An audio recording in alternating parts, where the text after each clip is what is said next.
Boa noite a todos.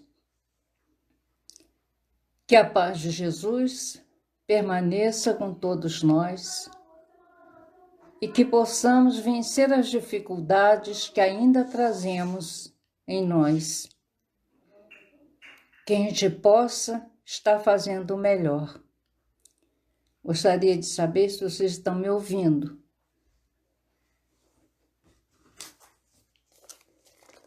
Então vamos. Esse mesmo. Está aparecendo um monte de nome aqui. Esse mesmo. Então vamos iniciar com a mensagem do livro Pão Nosso, né? Psicografia de Chico Xavier, Emmanuel por Franciscano Xavier. O livro Pão Nosso, capítulo 71. Sacudir o pó.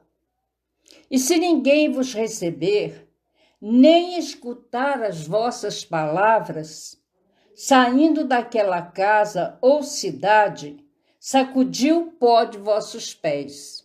Jesus, Mateus, capítulo 10, versículo 14. Os próprios discípulos materializaram o ensinamento de Jesus, sacudindo a poeira das sandálias em se retirando desse ou daquele lugar de rebeldia ou impenitência. Todavia, se o símbolo que transparece da lição do mestre estivesse destinado apenas a gesto mecânico, não teríamos nele senão um conjunto de palavras vazias.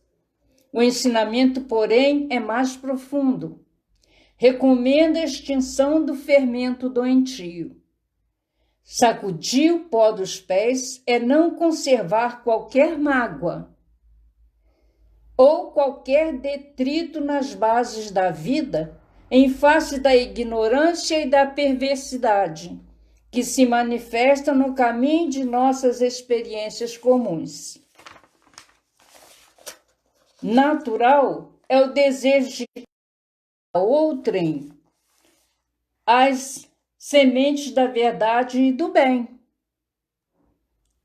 Entretanto, se somos recebidos pela hostilidade do meio a que nos dirigimos, não é razoável nos mantenhamos em longas observações e apontamentos, que ao invés de conduzir-nos a tarefa a êxito oportuno, estabelecem sombras e dificuldades em torno de nós. Se alguém te não recebeu a boa vontade, nem te percebeu a boa intenção, por que a perda de tempo em sentenças acusatórias? Tal atitude não soluciona os problemas espirituais. Ignoras acaso que o negador e o indiferente serão igualmente chamados pela morte do corpo à nossa pátria de origem? Encomenda-os a Jesus com amor e prossegue em linha reta, buscando os teus sagrados objetivos. Há muito por fazer na edificação espiritual do mundo e de ti mesmo. Sacode, pois, as más impressões e marcha alegremente.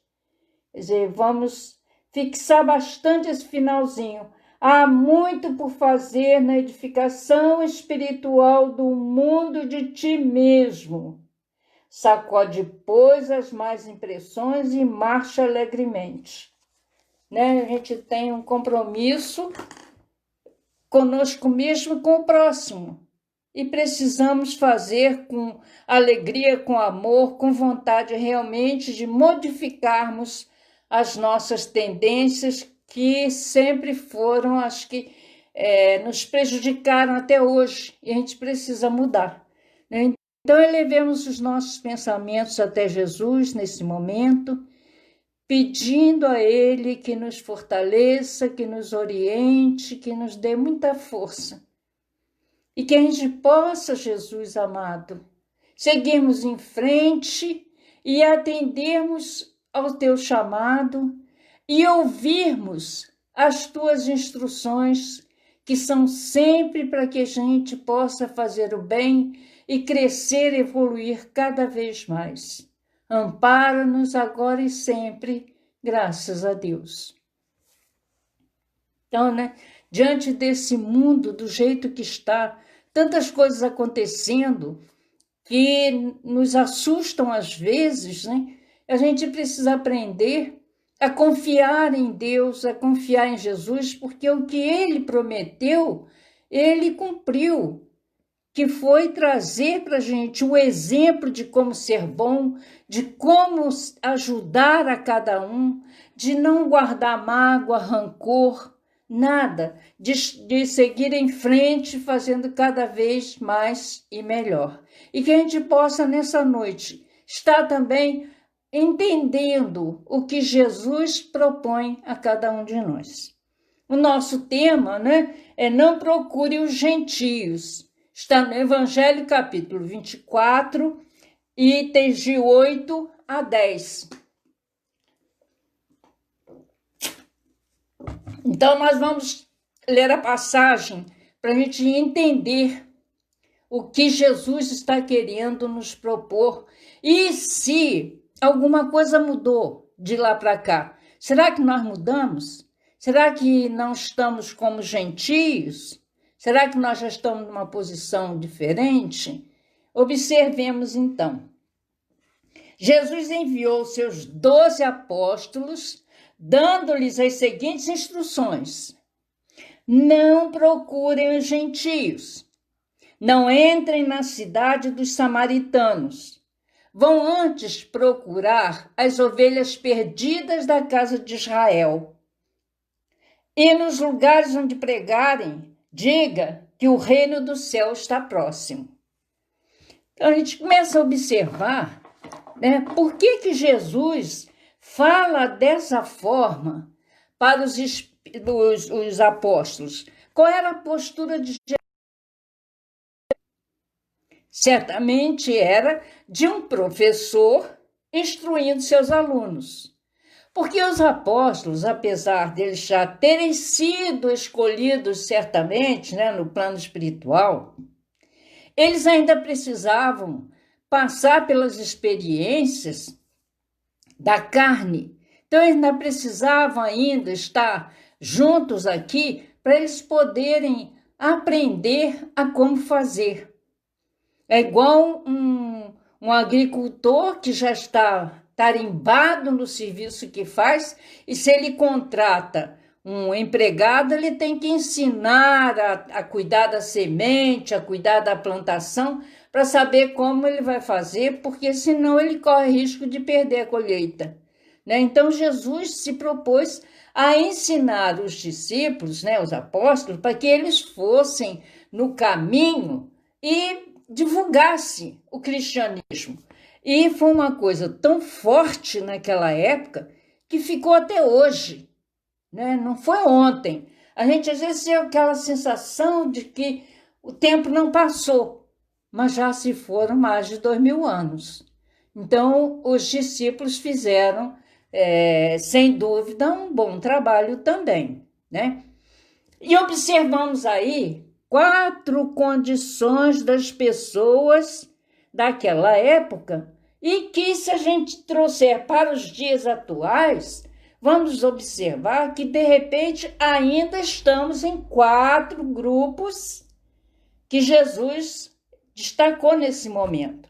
O primeiro grupo, os apóstolos, que eram estudantes, né, naquela época. É a mesma condição nossa. Nós somos estudantes, mas em que condições nós estamos, né? Depois ele fala dos gentios. Os gentios era aquele povo muito ignorante, que não tinham noção muito das coisas e que precisavam ainda de um tempo para amadurecerem as ideias. Depois ele fala dos samaritanos. Samaritanos era aquele povo que se revoltou contra as ideias na época, né, do judaísmo e eles então não se davam bem com os judeus. Era uma rivalidade entre os dois povos. Como que os discípulos chegariam até eles?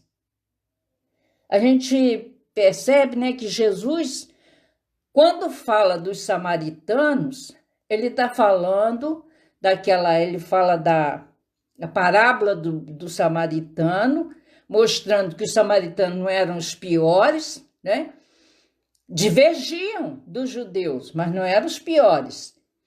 E que os samaritanos, né, ele quando conversa com o samaritano, é com a mulher do poço de Jacó, né? Quando ela vai buscar água, ele pede água a ela. E aí ali ele começa a dar algumas instruções para o povo, mas ele não entra direto na cidade, porque ele também era judeu. E como é que ele ia fazer ele não seria aceito, já que os próprios judeus o crucificaram. Os samaritanos também iriam, de repente, não iriam aceitá-lo de imediato. Então ele falou dos samaritanos, que tinha que ir com calma, né? E fala das ovelhas perdidas de Israel. Quer dizer, 4 situações. Em quais delas nos encontramos, né? Nós já somos daqueles que já temos algum princípio, já temos um conhecimento, podemos mudar. Somos aqueles que não temos a menor noção das coisas, e nós sabemos que existem pessoas assim que não têm noção, não têm conhecimento, né? Samaritanos são aqueles que rejeitam tudo, ou somos aqueles que várias vezes aceitamos o ensinamento de Jesus, mas depois voltamos atrás. Tudo isso a gente tem que repensar, né? Então ele coloca, por exemplo, né, não procurem os gentios. Ora, quem eram os gentios? Nós vamos no dicionário, né, no Wikipédia, e diz assim: aquele que professa o paganismo, que não é civilizado, que é selvagem. Muitas das vezes ouvimos falar, chamar, né, os índios de gentios, principalmente em história, quando se comenta sobre a descoberta do Brasil, se fala nos gentios que aqui estavam. Então, agora, na Bíblia, os cristãos usavam esse termo para designar coletivamente os povos e nações distintas do povo israelita. Eles chamavam de gentios, porque não seguiam os ensinamentos de Moisés. Representavam, na época, a comunidade dos povos gentílicos que viviam próximo aos judeus, eram considerados pagãos e eram politeístas por formação cultural. Agora, como é que é isso, formação cultural, né? É aquela situação em que a pessoa fala assim: eu tenho determinada religião, isso já é de berço. Meu bisavô era, meu avô era, meu pai, e eu também sou. Quer dizer, a pessoa não tem, no fundo, ela não tem conhecimento, só porque é por formação cultural. E sabemos que isso aí não funciona. Não tem como você ser uma pessoa que acredita numa certa religião, só porque o pai era, a mãe era, mas não é por aí. A gente tem que entender os ensinamentos que a religião nos traz, né? Então, com esses pagãos, faltava tudo, até a base. Os discípulos não teriam como desenvolver um trabalho com eles se eles não tinham o mínimo, que seria, de repente, né, acreditar num Deus único.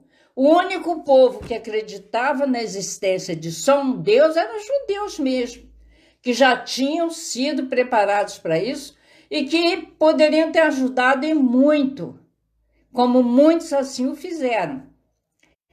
Mas não foi o suficiente, né? Então, esses gentios, a conversão deles seria um trabalho muito pesado para os discípulos.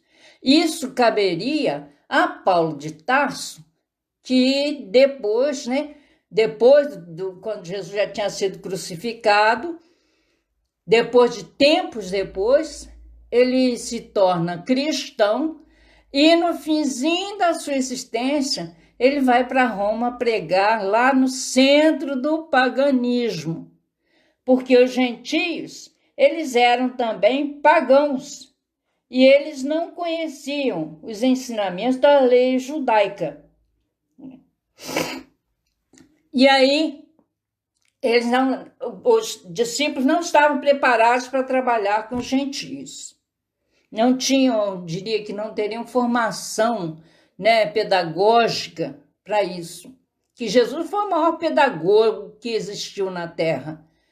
Igual a ele, não teve nenhum outro. Se pegássemos a pedagogia de Jesus como base nas escolas, ia ser uma maravilha. Aí ele fala também, não entre na cidade dos samaritanos.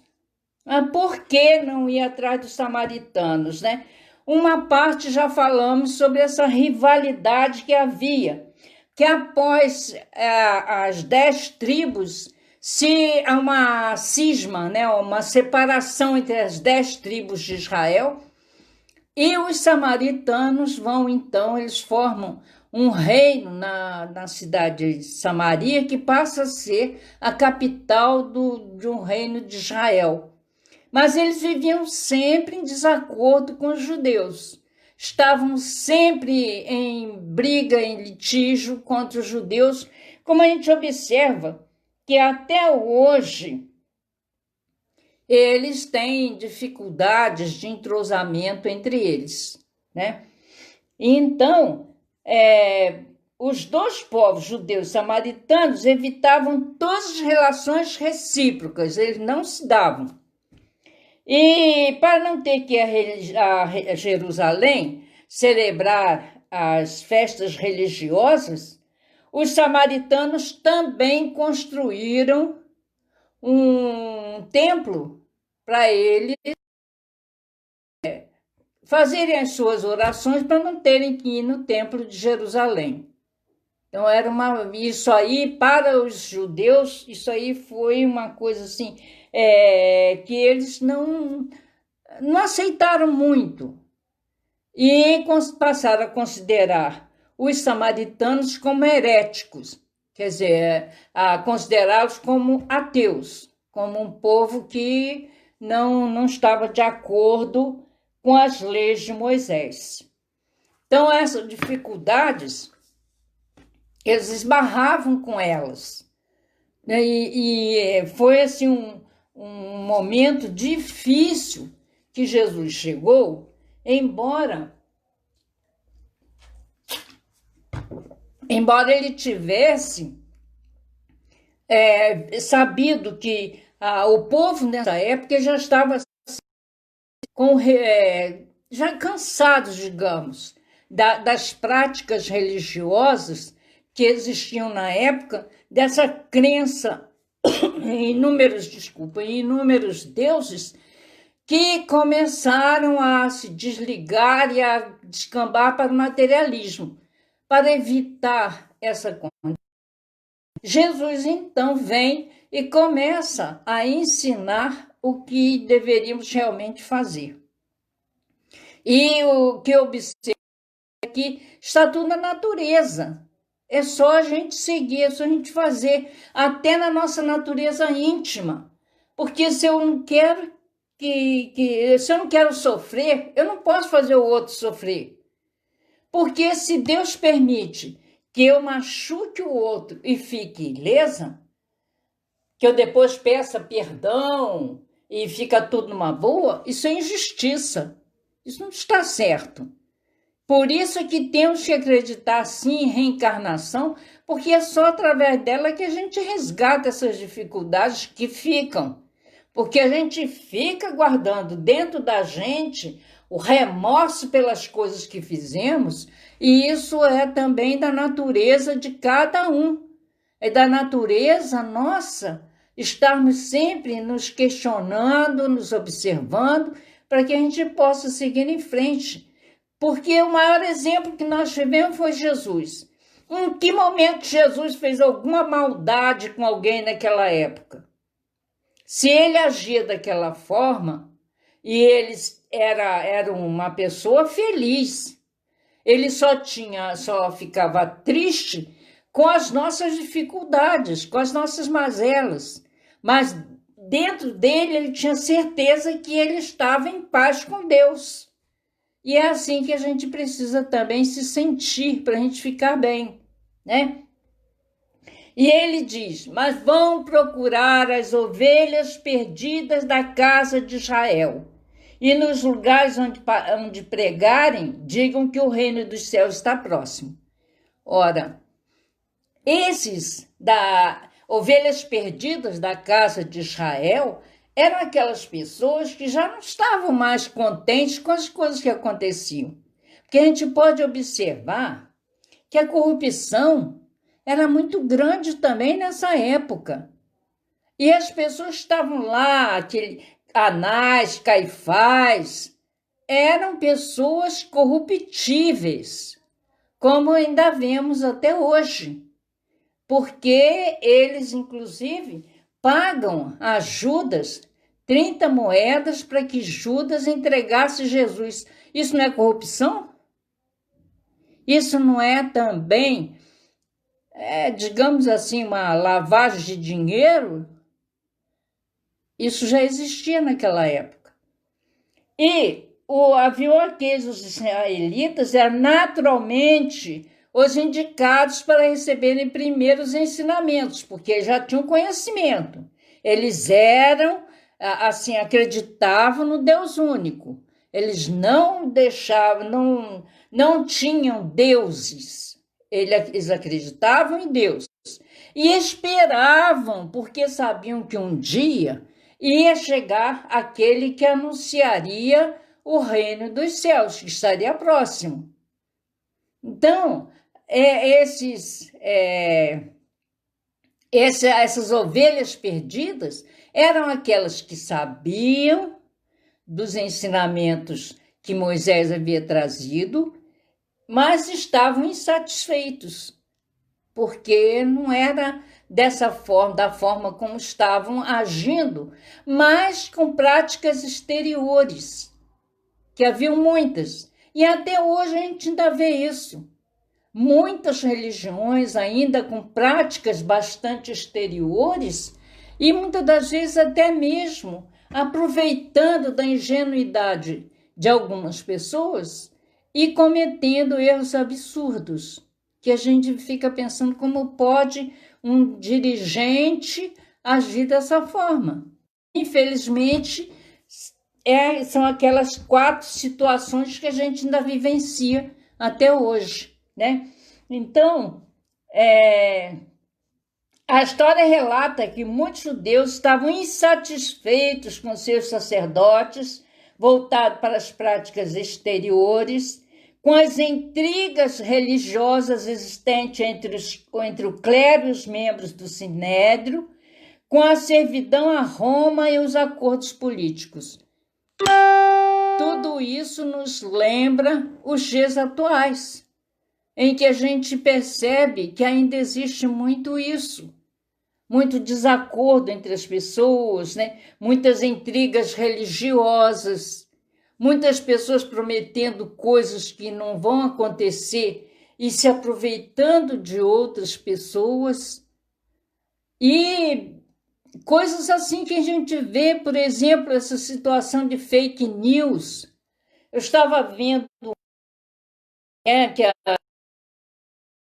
uma mensagem negativa para outra e sei que vendendo alguma coisa, não me lembro bem, em que a pessoa depositava o dinheiro, aí o site sumia, desaparecia, e a pessoa ficava no prejuízo.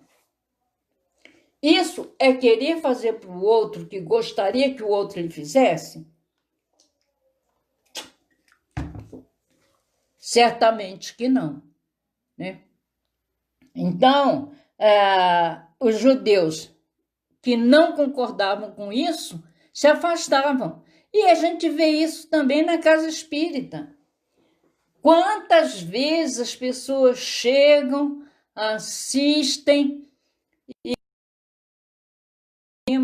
vão embora. Por quê?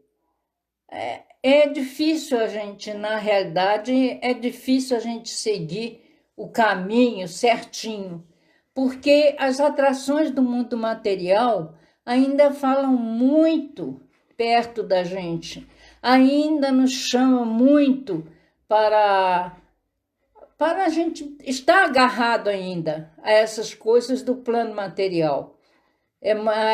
Muitas pessoas ainda pensam que o dinheiro, ter dinheiro, é a melhor coisa do mundo. Mas não pensa que o melhor que temos é podermos deitar a cabeça no travesseiro e pensarmos, nada tenho contra o meu irmão. E dormir tranquilamente, sem dívida nenhuma nesse sentido. Então, ainda existe muito isso das pessoas acharem e até mesmo quererem ganhar dinheiro através da religião. Então, isso faz com que algumas pessoas também se desencantem com certas coisas, né? Muitas das vezes aí tem que aprender a fazer ao outro aquilo que não gostaria que o outro lhe fizesse. Aí, de repente, não é isso que está querendo. Então, nós vemos que ainda existem muitas pessoas que, se conversarmos, ela vai dizer assim, não, eu acredito em Deus, eu tenho fé em Deus, mas não busca mudar. Então, não adianta nada falar que é cristão, mas não muda de atitude, não tem jeito. Então, vem desde esse tempo a situação que nós estamos vivenciando até agora. Essa situação de dificuldades na transformação das pessoas, e a gente percebe assim que ainda vai demorar um pouco para entrarmos num mundo de regeneração, um mundo melhor, porque é preciso que todas as pessoas tomem essa atitude, que isso não seja uma coisa assim, só de alguns. Tem que ser a maioria trabalhando no bem, buscando o bem, porque é isso que nos satisfaz. A gente está evitando discussão, brigas, porque isso não nos leva a lugar nenhum. Tirar, assim, não levar desaforo para casa, nada disso vai nos fazer bem, vai nos dar as condições que a gente precisa para continuar vencendo essas nossas dificuldades, já que nós já fizemos isso em muitas outras encarnações e agora a gente precisa mudar. Quando a gente começa a analisar as coisas do passado, era complicado, né? A humanidade já cresceu um pouco. Eu estava pensando, né, na época em que, por exemplo, né, o imperador descobriu que o Herodes descobriu que Jesus tinha nascido e que manda matar as crianças de 2 anos para baixo, e os soldados vão e, sem dó nem piedade, matam a espada as crianças, e sem ter pena, né? E faziam isso. E hoje a gente ainda vê pessoas cometendo crimes dessa forma. Na Segunda Guerra Mundial, quanta maldade foi feita ali. Então, a gente ainda tem muita coisa que resgatar, mas tendo paciência, porque são as nossas colheitas. Nós plantamos e precisamos colher. Então, a gente tem que realmente se sentir com força para vencer e não deixarmos levar para os caminhos da raiva, da depressão, de tudo isso que nos envolve e que pode nos atrapalhar a caminhada, né? Jesus declara que não devemos impor os sagrados ensinos a pessoas de má vontade ou que odeiam abertamente a causa cristã. É a mesma coisa que a gente querer falar de uma da ciência para uma pessoa que não sabe ler nem escrever. Então não adianta, se a pessoa diz que não quer, paciência, ela não quer saber, um dia ela vai descobrir. Porque quantas vezes, na reunião mediúnica, a gente encontrava espíritos que não tinham noção da continuidade da vida, né? Muitas das vezes eles ficavam sabendo que tinham desencarnado quando vai dar aquelas ideiazinhas. Lembro de uma que chamou a atenção, que o espírito veio assim muito aborrecido, porque o compadre dele vivia atrás dele falando que ele tinha morrido. E ele falava, mas eu não morri. Mas que raiva que eu tô do meu compadre, que ele não larga do meu pé. Aonde eu vou, ele vai atrás e vai dizendo para mim que eu já morri. Aí eu perguntei com ele, e o seu compadre? Como é que ele está? Aí é que ele parou para pensar e falou, meu compadre morreu. Realmente, meu compadre morreu. Aí foi que ele se deu conta que ele também já estava do outro lado. Mas ele não estava entendendo porque ele se via como se ele estivesse vivo. Então é isso, nós continuamos vivendo, nós não deixamos de viver. E isso nem todo mundo aceita. Tem gente que às vezes fica pensando, mas como é que pode? O outro que errou e eu tenho que resgatar? Não, não foi o outro.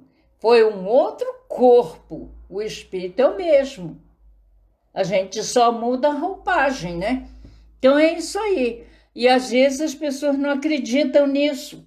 Tem pessoas que batem o pé que isso não existe e que acreditam naquela história da ressurreição, que a ciência mais de uma vez já provou que isso não existe, não pode existir. E hoje em dia, eu vejo assim, na época de criança, eram poucos os médicos que tinham essa noção de continuidade da vida. Hoje a gente já encontra inúmeros médicos que já aceitam a doutrina espírita, que já são praticantes, já são atuantes no movimento espírita. Porque também, no meu ver, no meu entendimento, essa divisão de religião, essa situação assim, isso vai acabar. Não vai haver mais necessidade, porque o que o Espiritismo prega é o que está na natureza, é o que está aí, é o que Deus criou e continua criando e executando, está tudo na natureza, tudo na nossa vida, tudo está encadeado por Deus. Está na natureza de todas as coisas. O mundo continua girando da mesma forma, do mesmo jeito como Deus criou. Então, um dia, todo mundo vai pensar da mesma forma. Vai saber que realmente ninguém morre, que somos imortais, que a vida continua. Aí, para que a divisão de religião? Não vai precisar mais. Porque religião significa, religar com Deus. E assim, todo mundo tendo esse conhecimento, vão estar se religando a Deus. Pode ser que exista, que ainda permaneça por muito tempo, os templos para se fazer oração. Mas a religião, essa coisa de, eu sou espírita, católica, eu sou protestante, eu sou um bandista, eu sou lá o que for, não vai precisar mais, porque vai estar tudo integrado numa coisa só. Então, a gente tem que buscar essa integração, essa união entre cada um de nós que somos filhos de Deus e que temos que aprender a praticar a lei que, no máximo, nos diz para só fazer para o outro aquilo que gostaríamos que o outro nos fizesse. Aí não vai haver mais roubo, não vai haver mais assassinato, não vai haver mais assalto, não vai haver mais nada. Porque se eu for fazer para o outro o que eu quero que o outro me faça, não vou fazer isso com ele. E aí as coisas vão tomar um outro rumo, né? Em toda parte, porque nós vemos que a corrupção não está só lá no Congresso, não, está quase que na vida toda do país. Então, a gente tem que começar a pensar nas mudanças que são importantes, que são necessárias, e entendendo que somente quando o comunismo cristão estiver dominando, quando acabar essa coisa de capitalismo, porque o que eles apelidaram de comunismo no mundo agora, né, da nossa existência de agora, na realidade não é. É um capitalismo também, um capitalismo de Estado. Lá o Estado é que manda. Aqui os empresários é que se tornam governo. Mas a mesma coisa. E ainda existem muitas ditaduras de pessoas que ainda se postam dessa forma. Então, é preciso que a gente mude a maneira da gente enxergar as coisas. Que quando a gente tiver... Porque os discípulos, os primeiros cristãos, depois que Jesus foi crucificado, eles agiam como verdadeiros comunistas cristãos, quer dizer, viviam em comunidade. Eles produziam, eles plantavam e criavam. Tudo que eles colhiam, eles depois separavam uma parcela e entregavam para os núcleos que haviam naquela época, os templos que eles tinham na época, em que estudavam sobre o cristianismo, que era para aquelas pessoas ali, que eram responsáveis ali, distribuírem com aqueles que nada tinham. E era assim que eles faziam. O Simão Pedro criou a Mansão do Caminho e eles trabalhavam. Paulo de Tarso, por exemplo, quando foi para lá, ele era tecelão, ele tecia, vendia o produto que ele produzia, com o dinheiro ele tirava o que era necessário para ele e o restante ele doava para a Casa do Caminho para ajudar aquelas pessoas que estavam doentes. E isso não é o que acontece agora nesse comunismo que está aí, que não é comunismo, é capitalismo de Estado. Então, a gente tem que mudar as atitudes da gente. Assim como os apóstolos, os espíritas devem procurar seguidores entre as pessoas de boa vontade, cujo número é muito grande e que buscam esclarecimento por já possuírem a fé. Então, a gente conversar com aquelas pessoas que têm que têm uma vontade de saber e evitar insistirmos com aquelas pessoas que não acreditam. Eu me lembro que uma vez uma senhora começou a ir com a filha lá no centro. Mas passou uns tempinhos, ela foi algumas vezes, sumiu. Um dia eu a encontrei dentro de uma loja. Eu entrei na loja e ela estava conversando com a dona.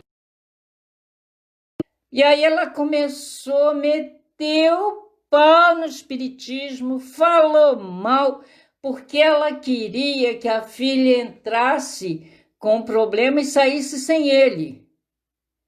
Mas nós não fazer um milagre. Nem Jesus fez milagre. Jesus ajudou a curado. Porque se ele curasse todo mundo, de repente nem ia ter doença hoje em dia. Mas aí ela não entendeu a proposta. E até hoje não voltou mais. Então, o que adianta ficar no pé dessa senhora ou da filha e ficar insistindo, se não é o que ela quer? E isso foi muitas pessoas. A gente observa que isso acontece não só na nossa casa espírita, mas em outras também, né? As ideias são como as sementes que só germinam no tempo certo e em terreno preparado. Por isso, é preciso esperar o tempo adequado e cultivar primeiro as que já estão prontas para germinar. Então, a gente vê que a nossa situação moral está encadeada na natureza. Porque se eu tenho uma planta, uma semente para plantar num jardim, para crescer e virar uma árvore, de repente eu tenho que colocá-la num potinho, deixá-la germinar, ela crescer um pouco mais, para ela se tornar forte e poder ser colocada lá fora, onde ela puder crescer como árvore, porque senão ela pode nem germinar. Ou germinar, crescer um pouquinho e um bicho passar por cima, matar e acabou e ela não vai para frente, né? Então, a gente tem que primeiro cultivar, ou seja, plantar lá no local que já está crescida. Então, é por isso que é necessário que a gente vá primeiro às ovelhas perdidas, né? Os ensinamentos espirituais já não são privilégio de nenhuma nação. E para eles não existem mais barreiras, pois estão presentes em toda parte.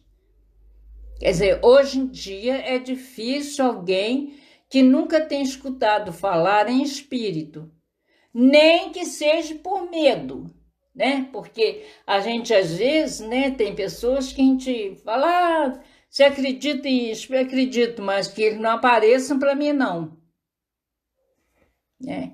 Então, é isso aí. Tem muita gente que, mesmo sabendo que o espírito não pode fazer nada para a gente, ele não tem como pegar e segurar uma vasilha como nós fazemos.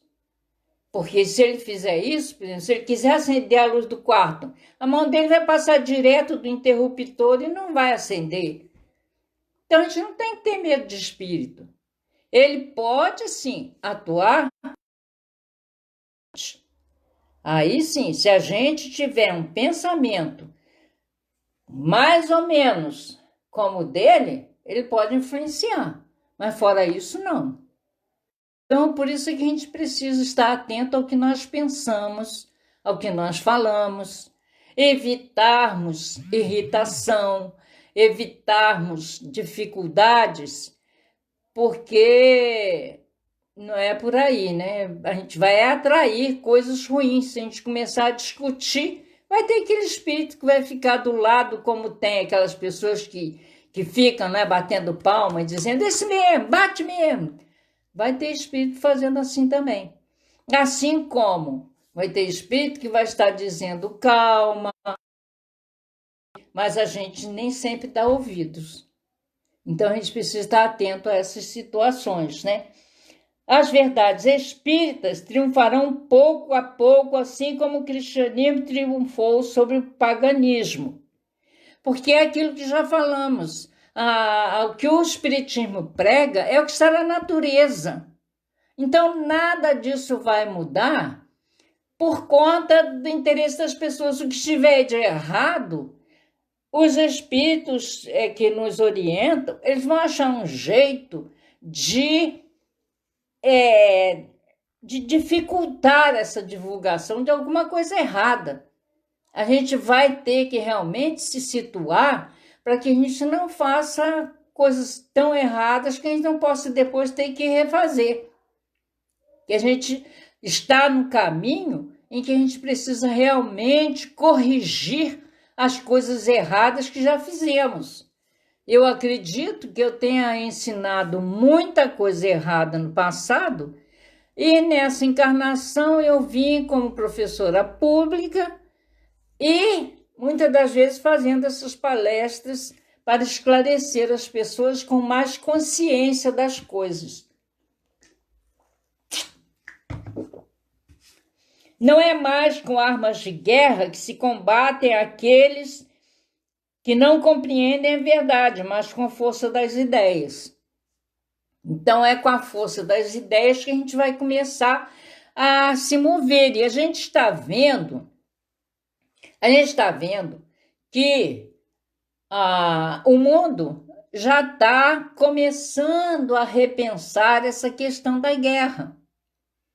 Porque a guerra não leva a lugar nenhum, só destrói, só traz dificuldades, só traz problemas. E estamos vendo assim, ainda existe guerra no planeta, mas eu acredito que o fantasma da Terceira Guerra Mundial está um pouco distante e espero em Deus que ela não retorne realmente, que não haja realmente, que já tivemos possibilidade disso há pouco tempo atrás, mas não aconteceu, graças a Deus.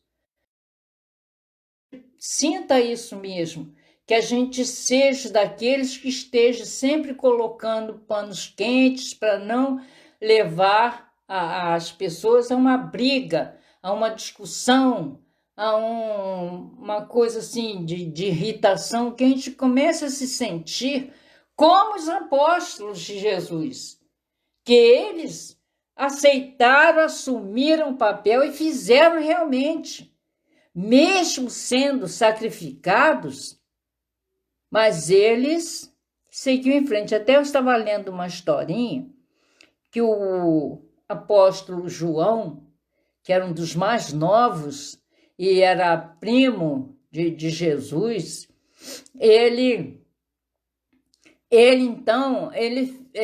fica idoso na ilha de Patmos. Se não me engano, ele foi o único que não foi sacrificado, que desencarnou por idade mesmo. Então, ele, na ilha de Patmos, eles sempre faziam uma reunião em que ele ia e falava sobre os ensinos de Jesus. E ele começou quando ele já estava bem velhinho mesmo, os amigos o seguravam pelo braço e levavam ele e ficavam esperando ele falar sobre Jesus. E ele começou a falar que Jesus ensinava para eles a amarem uns aos outros. Os meus filhinhos, amem-se uns aos outros.